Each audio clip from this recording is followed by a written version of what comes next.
Ayun, hello guys. So ito nga pala yung pinagstayan namin na Airbnb dito sa Macau for 2 days and 1 night. For 2 days and 1 night, inabot kami dito ng 5,000 pesos, more or less 5,000. And quick note, yung may-ari pala nitong Airbnb is Pinay.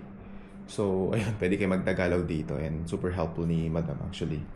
So yung mga inclusion nito is, ayun, may free wifi na rin pala to guys. So super okay nito, especially yung SIM card na nabili namin 10 gig lang yung data. So, kapag nasa labas kami, yung SIM card yung gamit namin. Then, kapag nandito na sa bahay, kapag mag-rest na, wifi na.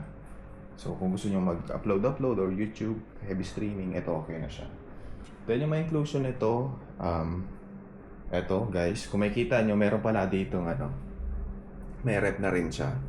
And yung may-ari nito is, of course, dahil Pinay, may mga binibenta sila dito, not sure if nakabase, pero meron dito Pampangas Best, Longganisa, o yung mga binibenta dun sa Pinas.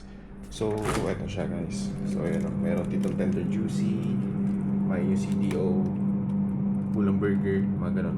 May kikiam nga din eh. Oh. So, ang price na siguro nito is kuha kayo dito, then ito may prices dito, and message na lang din si Madam kung ano yung kinuha nyo. And siguro, not sure paano niya na-keep track, but ayun, honesty na lang din siguro. Kapwa Pinoy naman natin, and hindi lang porket kapwa Pinoy, pero ayun. And ito naman yung sa may CR.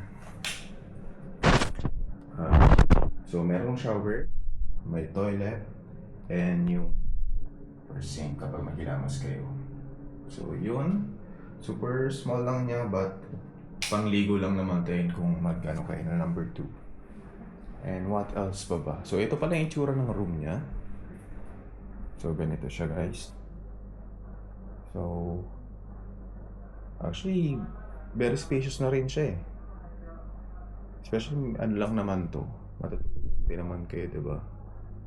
So may aircon na siya, may cabinet. Okay ba natin ito? Ito yung itsura pala guys. Sorry, napapangilaw. So bedroom good for 2. Aircon.